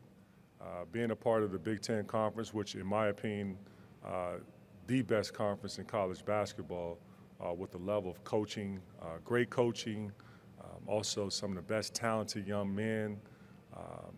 And then now just to see like how the league has grown so much when it comes to diversity, adding 2 that I'm very familiar with, and Mike Woodson, as well as Coach Shrewsberry, being able on the NBA level of getting an opportunity to coach against them and also play against one of Coach Woodson's teams when he was with the Atlanta Hawks, and seeing how his teams has always been one of the most competitive teams, and now he's transitioned into Indiana, his alma mater. You can just see how his team has grown so much, and they're one of the best teams in the Big Ten. And that's because they've taken on the identity of the coach. Coach Shrewsberry, who was with Boston Celtics and watched the success he's had with that team, and then he also moved on to Purdue and been with Coach Painter and learned from him and worked with him. And now he's taken on the program of Penn State and seen the success that they've had with his identity and his makeup and the work he's put in. Our league is getting stronger and stronger. And then you add a guy by the name of Ben Johnson, who's now coaching his alma mater like myself. You know, the league is growing in so many ways, and it's just great to see that I'm a part of, you know, the best conference in college basketball. On your right side, Coach, back row. Hey, Juwan, Andrew Kahn, M Live. Nice to see you. I asked Kim this as well. Have you thought about it all? You know, your program and her program, you know, becoming one of the best kind of basketball tandems in the country? Well, I'll say this, you know, getting an opportunity to watch Coach Kim and her staff and how they've grown their program and all the teaching and all the trust that those young women have in their staff, and just seeing how the success that it has taken off since the time that I arrived at the University of Michigan, I'm not surprised because I've gotten an opportunity to watch her practices, learn from her, and that's the thing too, like having a growth mindset of seeing how I can, you know, grow with my staff and prepare my players. It's just nice to see that, you know, the Gold Blue Nation, that maize and blue, is having success on the court, on the field, and then also, you know, let me add to this, you know, in the classroom. You know, both programs have done well with leading our young men and women, knowing that we keep the main thing, the academics as well as athletics being first. On your left side, Coach, third row. Coach, Kevin Sweeney from Sports Illustrated. I know you guys have used the transfer market pretty heavily at point guard, you know, Mike Smith and obviously Devontae last year. You go to Jalen this year from Princeton. I'm curious what you've learned from kind of going through that process year over year, flipping over that position, and where Jalen is kind of in his development process midway through practice. Well, when you first start off as a head coach and you have a guy by the name of Xavier Simpson, Xavier Simpson is a coach's dream, a young man, extremely competitive, smart, a great leader, and you know he helped my transition as a first-year coach to be so smooth with how, you know, he's been able to have his teammates rally behind my message, being all in and bought into the message and the teaching. You know, let's call it what it is. You know, he was with Coach Beeline, and Coach Beeline had a lot of success with the program, and now you have a new coach with a different style, and Xavier Simpson. And then Xavier Simpson now move on, and then you're like, okay, what's next? And so with that, you know, we brought in, you know, like you mentioned, Mike Smith. And Mike Smith, during COVID, you know, we didn't get a chance to get out and, you know, do a lot of recruiting. So it was important for me to now, like, you know, okay, which are the guys that I think that will fit, you know, our culture? And Mike was with Columbia, had a lot of success in the Ivy League Conference. Doesn't always necessarily mean that it will translate into the Big Ten because it's a different level of play. Everyone talks about Power 5 and how different, you know, the skill level is, but give Mike credit, you know, with how he goes out and how he approaches his day as far as working and growing as a player, and then also his IQ, that his transition was easy. Now, Mike was our starting guard. He led us to Big Ten championship as well as the Elite Eight, one possession away from the Final Four, and now he moves on to play professionally. And so with that, you know, we brought in Devontae, and it seems like there's a trend with the program, but it's all about the timing of how it all worked as far as what we needed at that position and then the scholarships that we have available. And Jalen has been great for us so far. I love the fact of how he's been a leader, and the way how he leads. Sometimes it can be vocally as well as soft-spoken by how his actions. He's also been able to transition into, you know, our system and the way how he's able to, you know, read different, you know, situations where when the You feel when the guys are not bringing it with their energy and effort in practice, which we haven't had a lot of that, but he's been able to speak and not afraid to, have those uncomfortable moments. And that's a sign of the leadership that we always enjoy having. That's, I'm sure, every coach that you talk to, when you have, a player-led type of, a team, then it makes our job a lot easier as a coach. Coach Juwan Howard, thank you so much for your time. Thank you. Thank you for having me. Go Blue. The next basketball coach to the podium is from Michigan State University, Suzy Merchant. Coach Merchant has done so much in the community. She's created the Empower Her Retreat, which has been designed and been very successful in building confidence in young women by providing interactive workshops which concentrate on the importance of self-empowerment, confidence, health, wellness, and relationship building.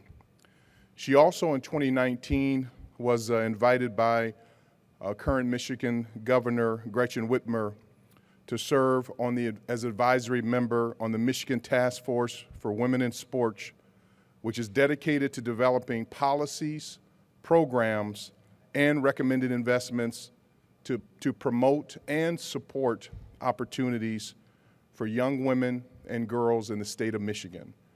Coach Merchant is an iconic basketball coach. As I talked about yesterday in my opening remarks, has been very successful. We are truly honored and blessed to have Suzy Merchant in the Big Ten. So I'd like to welcome to the podium the head women's basketball coach at Michigan State University, Coach Suzy Merchant.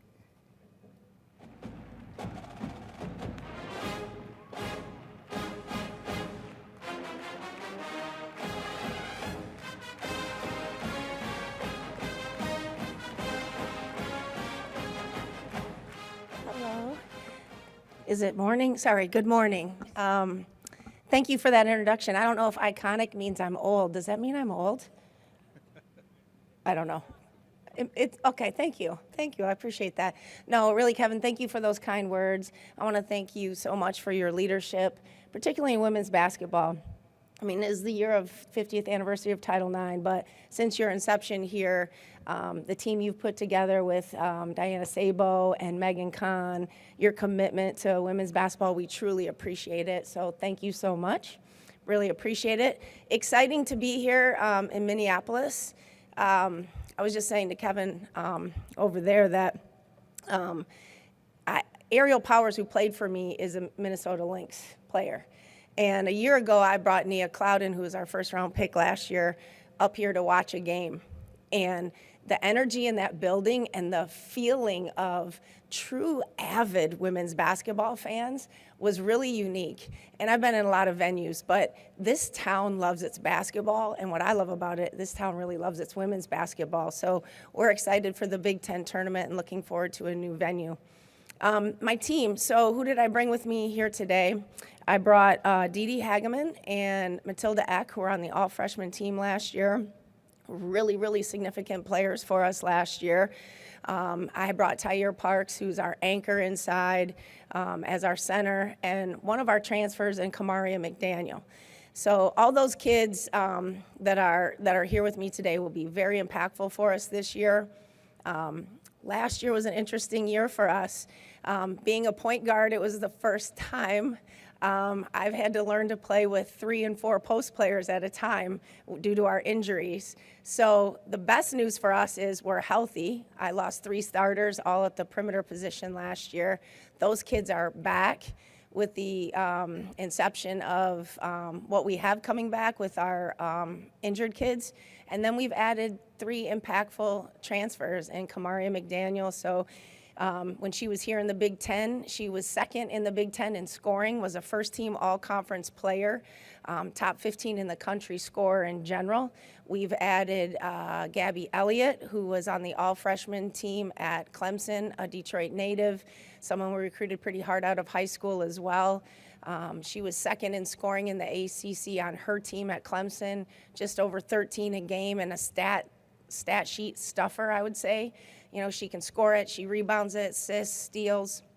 And then The third transfer we've added, we're really excited about, and she's originally from Sweden, so we have that connection with Matilda, and she's from Stephen F. Austin, and she was a 3-time all-defensive performer and a 4-time first-team all-conference performer as well, and led their team in scoring. So the 3 impact transfers that we have really done a great job at their previous institutions, and all have a connection to Michigan State. 2 are Detroiters, and 1 is connected to Matilda. So they were the right transfers. We just didn't take transfers. We took a few kids that we feel like really fit Michigan State. And then with what we have coming back, we're very excited about this season ahead. So I'll be happy to take any questions you might have. And again, thank you all for being here. Appreciate it. Coach, we got third row on your left side. Good morning, Coach. Cindy Brunson, Pac-12 Network. You mentioned Powers and Clouden, who just competed for a WNBA title with the Connecticut Sun. What is it about your program that gets players pro-ready in particular? Well, I think one thing I'd like to say is I think they do a lot of the work themselves. I mean, we as coaches would love to take the credit, but those kids, you know, Izzo says this all the time. Do you like it, do you love it, or do you live it? And those are 3 different things. Kids that go to the league live it, right? It is a fabric of who they are. So credit really goes, you know, certainly to them. But I also think the one thing we've been able to do is, as coaches, is really highlight their versatility. You know, Ariel played a lot of 4 for me, but also some 3. And if you watch her play, those are hybrid kids that are hard to find.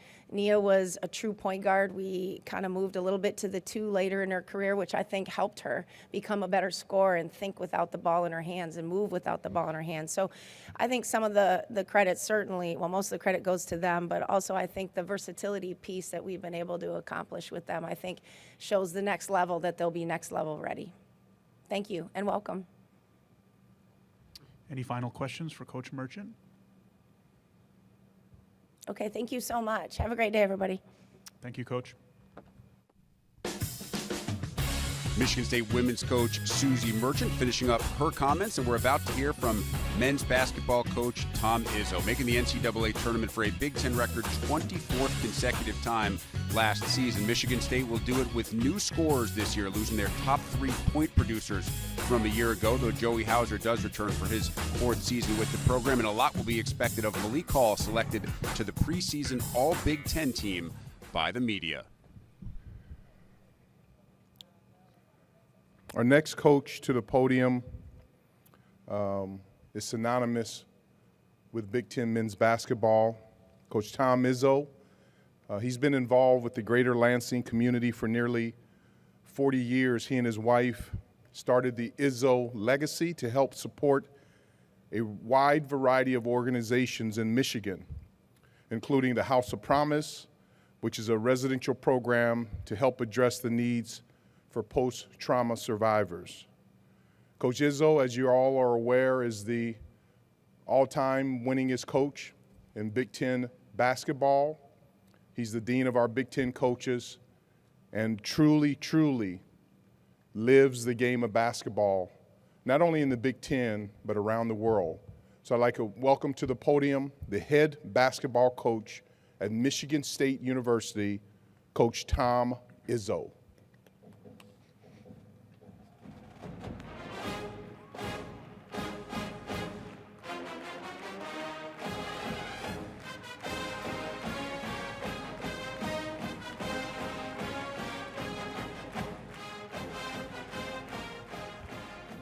Well, what a great introduction. I think it just means you're getting old.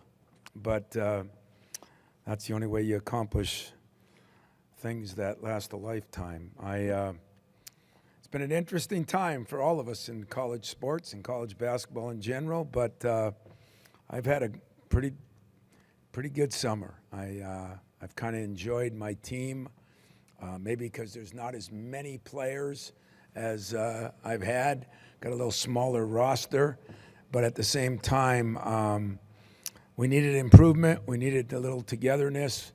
We did a lot of team building things. We did a lot of workouts, stayed pretty injury-free all summer, and then had a couple of injuries, including Jaden Akins, who was out for a couple more weeks, but his was the only one of any serious nature that would last 2 months.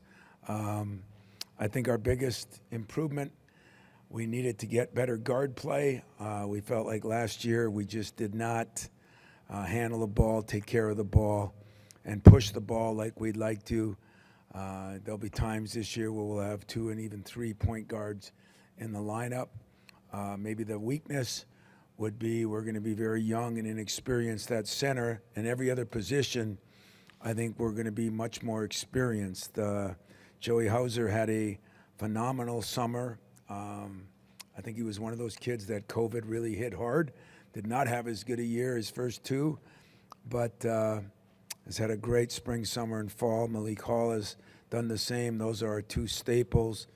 And the other guy that might have had as good a summer as anybody was Tyson Walker and Jaden Akins. So those guys, I think, have all made big steps. And as big a step as anybody was probably A.J. Hogert, losing some more weight, getting to where I think is the spot he should be, and he's played very well, shooting it better, but played very well. So hopefully our defense improves a little bit. I'm a little worried about our rebounding, and yet I'm excited for what will be the greatest non-conference schedule in Michigan State history, and maybe one of the greater ones that anybody's played, if you ask me. Questions? Coach, we have back right, last row. Myron McGuff, ESPN. Tom, obviously, Coach K retires, and Roy and J. Rad. I think a lot of people look to the next generation and wonder when guys like you know, how much longer you want to do this.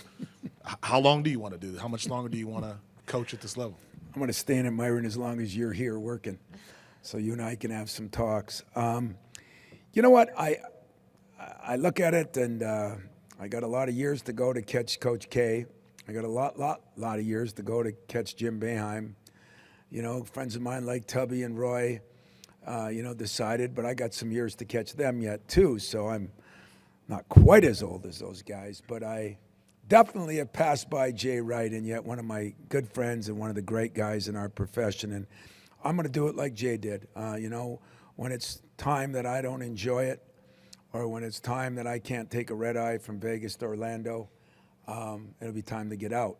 That is not where I'm at right now in any way, shape, or form. In fact, going through what we went through at Michigan State, some issues a couple of years ago, the COVID, I'm looking at it just the opposite. I've got some things I'd like to accomplish as a coach for Michigan State. I think our league,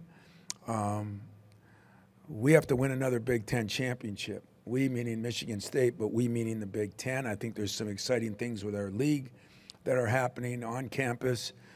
Our new athletic director, Alan Haller, and Mel Tucker, I think we got some great things there to build on. So I'd like to make our university better, my program better. And you know what? I've been in this league so long that I'd like to continue to grow the Big Ten into what could be the greatest, I think is the greatest basketball, but I think it could be the greatest conference in the country in all sports. So I got a while yet. You got to put up with me for a little while longer, or maybe better yet, I got to put up with you for a little while longer. On your left side, Coach, fourth row. Hey, Tom. John Fanta from Fox Sports. When we had talked a little over a month ago, you talked about the leadership aspect for this team and how that's a bit of a process to figure out. I'm just wondering where that process is at the moment, and you spoke a little bit about how AJ had as strong of a summer as anyone, how important he is in that department. Well, he is, because he's got a voice. Sometimes good, sometimes he's got a voice. But AJ is going to be my leader. I mean, I think he's going to be the guy. Number one, the position mandates it. Your quarterback's got to be the guy that kind of runs your team. I've been blessed to be at a place. I didn't coach Magic Johnson, but you could argue whether he's one of the top 5 best players. Of course, we think he is, but I think nobody would argue that he might be the best leader that ever played the sport. And then I had the kid, Mateen Cleaves, who in my era was the best leader I ever had, and I still think one of the best leaders that ever played the sport also. What is a leader? A leader is a guy that has the ability to make other players around him better than they actually are. It's not just leading by I do this. And that thing about lead by example, I hate that phrase. You know, that's such a cop-out phrase. That means you're only taking care of yourself. So I'm looking for guys that want to bring other people with them. And that is still a work in progress for us right now, but we took serious strides this summer. And that's why I got all 5 of my guys here. I thought all 5 of those guys made some strides. Jaden Akins is becoming a better leader, and unfortunately he's been out for now 6 weeks. But I do see that being still a work in progress, but making big progress on it. On your left side, Coach, third row. Coach, Kevin Sweeney, Sports Illustrated. You alluded to you only having 10 guys this year on scholarship compared to the full 13 allotment, and maybe that making your life a little bit easier. I'm curious. I've heard from some coaches who say, you're inevitably going to have 10 through 13 upset because they're not playing as many minutes as they would like. Is that something you can kind of strategize with going forward, or just that the guys that were available this spring and that what you felt comfortable with was 10? Hell, this day and age, from 6 on, they're upset if they're not playing. So we don't have to go to 10 to 13, but there is some truth that, it seems like more people are more unhappy. There's more people talking to more people. I always say we got to keep the distractions and dirtbags away from our guys because there's getting to be a lot more of that. And but at the same time, I've studied Jay Wright a little bit. I remember when I went to the first Final Four with him, not mine, but his, in 2009, and we talked after about what it takes to sustain that. And I think he went a little different route, as I did at one point in time. And so then he gathered back what he is, and so have we. And I think what that is still have a culture, still have some chemistry. I think at the end last year, Jay was playing 6 guys, and turned out okay for him. So, I don't know what's going to happen. Practice is a little different, but you're right. You never have 13 guys anymore. It seems like everybody's holding scholarships for whoever knows who or what, where or why. And I didn't do it for that reason. It just, I decided to stick with the people I have, and I'm happy I have. Final question, second row on your left here. Coach Abby Schnabel, Wisconsin State Journal. The Big Ten has always been known for its dominant centers in the league, but how important is it specifically this season for teams to have a dominant big man? Well, there are some really good ones in this league this year. Purdue, Michigan have guys right off the bat. Indiana, Trace, has been very good. But I still think to win championships, you need good guard play. It's kind of been the way it is. I mean, we won a championship with 6'8", 6'7", and what you need is good players. What you need is tough players. What you need that is getting harder to find is mentally tough people. To go on any stretch of winning the Big Ten tournament, which means you got to win 3 or 4 games in a row. To win an NCAA tournament, get to a Final Four, you got to win 4 or 5 or 6 games in a row. You got to be mentally tough. So centers are going to be important. If you talk to the NBA, they seem to be disappearing.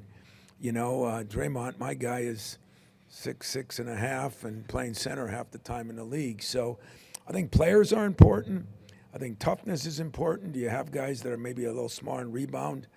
But I still think to win championships, your guard play's got to be really good. Centers are important, and they can score it down there. We've got a couple in our league that I think are phenomenal. But guard play is going to be really important when it comes down to it. So thank you, guys. Appreciate it. Thanks, Nice Coach and Izzo. short. Okay. The next coach to the podium is from Penn State University, Coach Carolyn Kieger.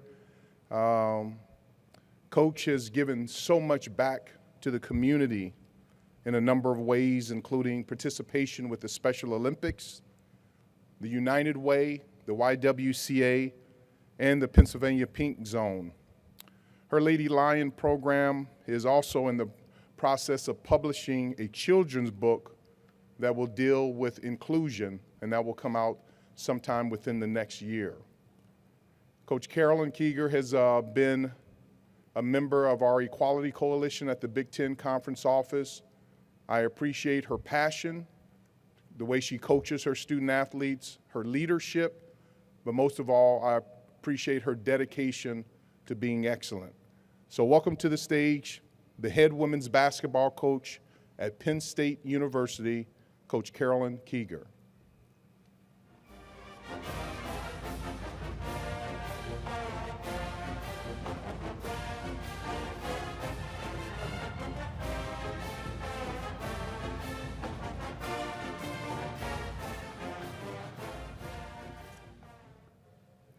Good morning, and thank you, Commissioner Warren and the Big Ten office and all the media for being here today.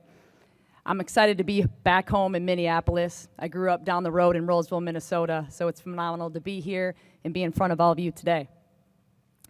Needless to say, there will be a lot of Kiegers in the stands come March for the conference tournament here, a lot of friends and family.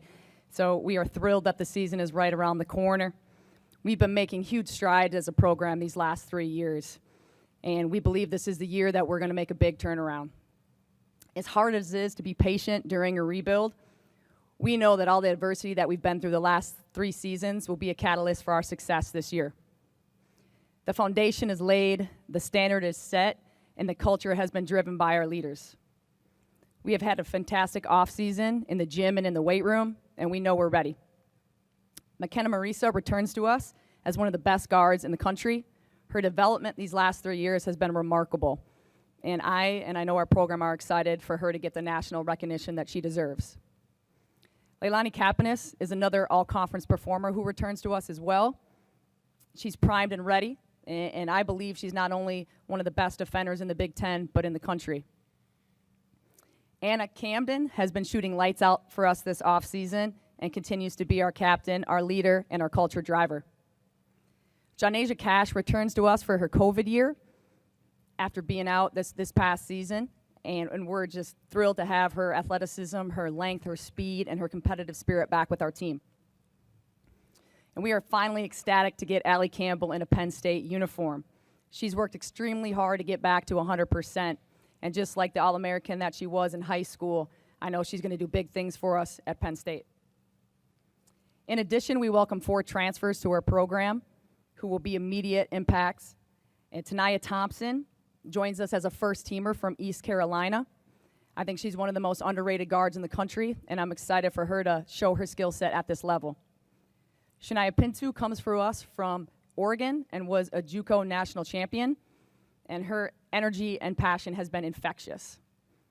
Alexa Williamson is also a transfer, 4-year transfer out of Temple, whose speed is top-notch and next level. And Shay Chesky is a freshman who comes to us from Happy Valley as a top 50 recruit, and we believe she's going to have a very strong freshman campaign for us. All of these women, as long as the rest of the team, Allie, Yvonne, Kayla, Aisha, and MK, make me proud to coach them every day. They are amazing people, relentless workers, and I'm lucky to call them my family. I love this group, and I cannot wait to go to battle with them every night. Last and most definitely not least, I want to give a shout out to my staff. They are loyal, committed, talented, and bought into Penn State. I have returning staff members who have been with me through the good and the bad times. They're my rocks. And we also added 4 new people to the staff that I want to highlight. Alumni Terry and Maggie Lucas come back to help bring their alma mater back to the top and back to the national spotlight. Terry played at Penn State when they were #1 in the country. And Maggie Lucas, as we all know, is one of the best players to ever play in the league. Then we have Sharnae Zoll, who joins our coaching staff, who was one of the best point guards to ever play the game. She broke Don Staley's assist record at Virginia, if that's telling you anything. And Atisha Heidemann just joined our staff the last 2 days, is definitely no doubt family to me, and I can't wait for her to have the same impact that she's had on my life with our players. We have a staff that's hungry and committed and eager to put the Lady Lions back on the top. Thank you, Coach. We'll open the floor for some questions. We have 3rd row on your left side. Morning, Coach. Cindy Brunson, Pac-12 Network. Congratulations on hiring Natisha Heidemann, coming off a trip to the WNBA Finals with her Connecticut son. How did that relationship develop for her to join your staff? Yeah, we've been talking, Natisha and I, for a couple years. Obviously, she's still going to play and work for us in the offseason of the WNBA, but a phenomenal person. Like I said, she's near and dear to my heart, and I know she's going to be a phenomenal mentor for our young women, both on and off the court. So I love that we get her expertise. I love that we get to steal from her for the off season, and she's ready for me to put her through some workouts as well. Fourth row on your left side, Coach. Hey, Carolyn. John Fanta from Fox Sports. There you are, John.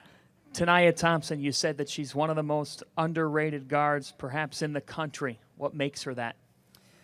She's a 3-level scorer. She's explosive. She's hungry. She can defend 94 feet. She can rebound. She's got great height, great athleticism, great strength.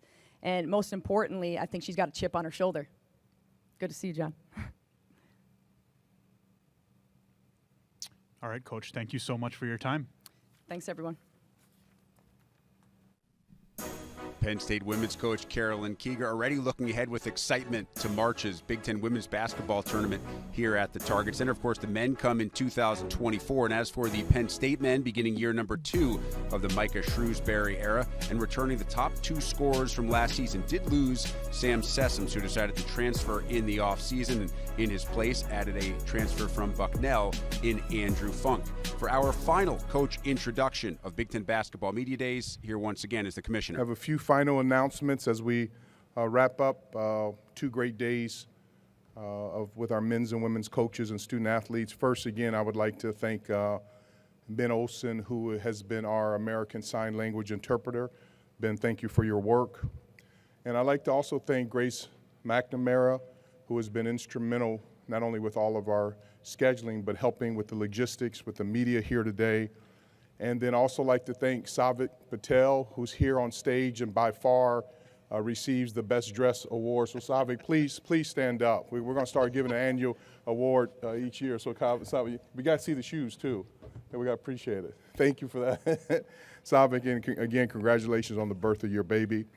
I do also want to thank our Big Ten staff for putting this on. It really, really is special. It adds a certain panache by being here at the Target Center, but they've worked so hard to be able to do it, and we look forward to actually having tournaments come up. But these media days are really special, and I'm grateful for our Big Ten staff.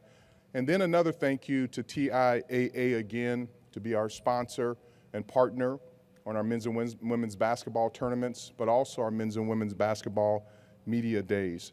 Want to thank Big Ten Network, who is a great partner and who's able to air this live across the country, and people around the world can watch and keep up with their favorite Big Ten men's and women's basketball teams.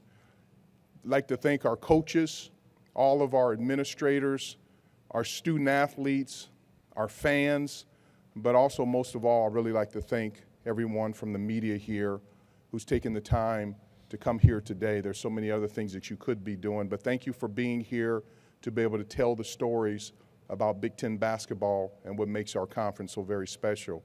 So I appreciate your attention to detail and your dedication, but most of all, your time.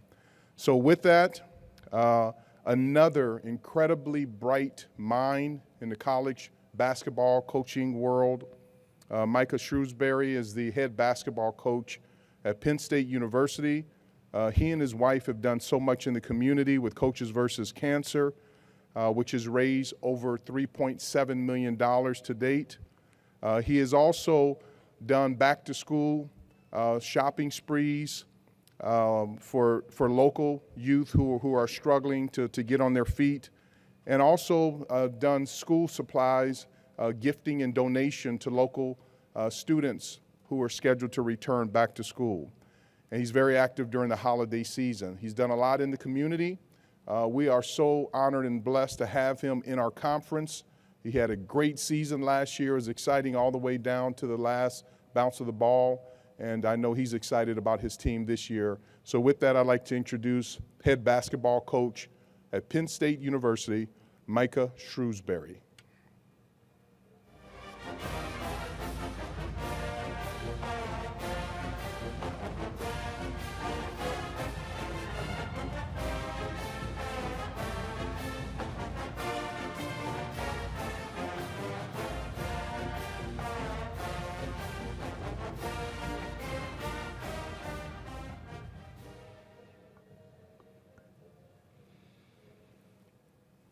Thank you, Commissioner Warren, for what you do for for our league and helping us become the greatest basketball conference in America.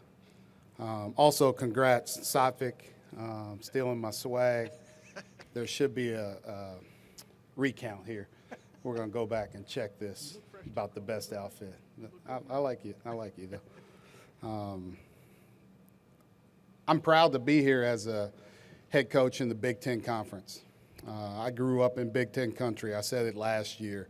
And I understand that there are 14 of these jobs, and I stand here as one of those. And I don't take that lightly.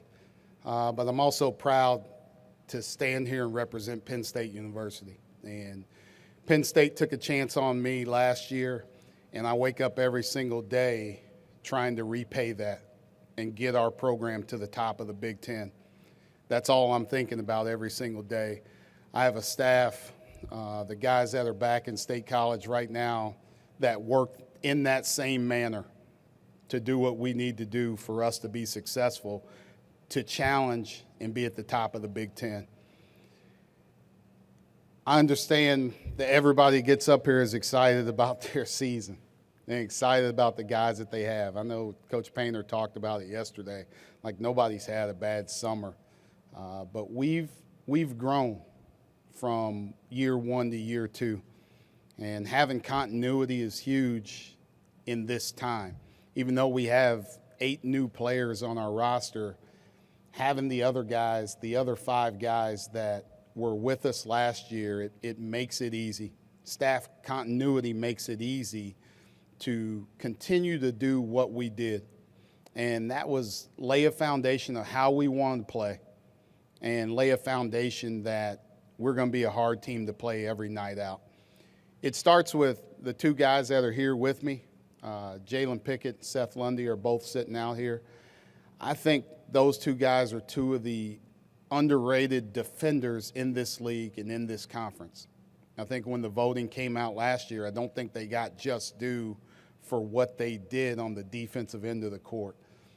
People talk about how we played and talk about our pace, but it was really hard to score on us. And these 2 guys were a big reason for that. Jalen Pickett has what he's done in his career. I'm biased because I coach him every single day, but I think he's one of the best guards in this league in the Big Ten Conference. You know, he's got a chance right now. He's at 1,500 points, 500 rebounds, 500 assists in his career, and there's not many guys that have accomplished that through time. Seth Lundy is going to join him in that 1,000-point list this year. And once again, like what he did when he was guarding the best of the best last year was really impressive. He's going to have a chance to play for the same head coach for 2 years in a row. And to understand how difficult that is, try working for a new boss every single year. Right? He's more comfortable when you watch him in practice. He's more comfortable in terms of what we're doing in our system offensively and defensively. And now you'll see the game slow down for him. Now I think he'll take his game to another level. We've added some really good transfers. Cam Winter came from Drexel. Andrew Funk from Bucknell. Cam is another guy that scored 1,600 points in his career. He'll join Jalen on that 1,500 points, 500 rebounds, 500 assists platform here shortly into our season. Andrew Funk has scored 1,200 points in his career. So we have a little more firepower in terms of what we'll be able to do offensively. We're still going to play the same exact way. We're still going to challenge people defensively and make it as hard as possible. But I think we'll be able to score the ball a little bit better. We also have some returning guys in Dalian Johnson, Miles Dredd, Caleb Dorsey, who have played in the Big Ten and can help us in their own way, and then 5 freshmen that we've all recruited that fit our personality, that fit who we want to be as a program, that have also raised the competition level in our practices. So I'm happy with our group. We're going to fight every single night. We're going to make it as hard as possible, and we're going to do what we can each and every day to become one of the best teams in the Big Ten. All right, thanks, Coach. We have a first row here.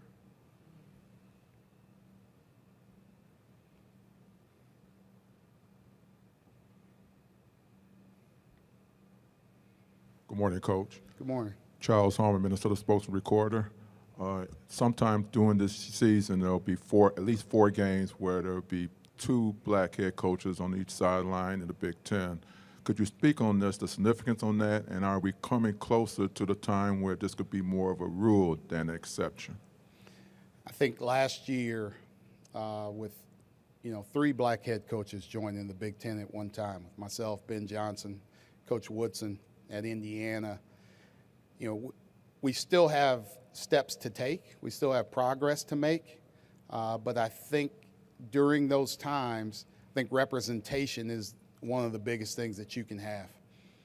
So if you're a young kid and you're watching that game, you see people that look like you on the sideline, and now maybe they want to become coaches, things like that. So I think that's really important for what we do. I think as a league to be out front in that, and I think Commissioner Warren has been great in terms of what he's been able to do with helping the college athletes in the Big Ten do more and learn more. So I want to be a great representative. I know the same thing of the other coaches in our league, and just give young kids something to strive for, give them something to look up to, and hopefully one of those guys is standing in my shoes. Any final questions for Coach Shrewsberry? On the left side, third row, Coach.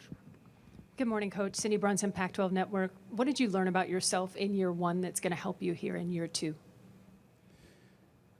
I think it's an ever-evolving process. I spend a lot of time trying to pick the brains of the coaches in our league. Like, we have great coaches in our league.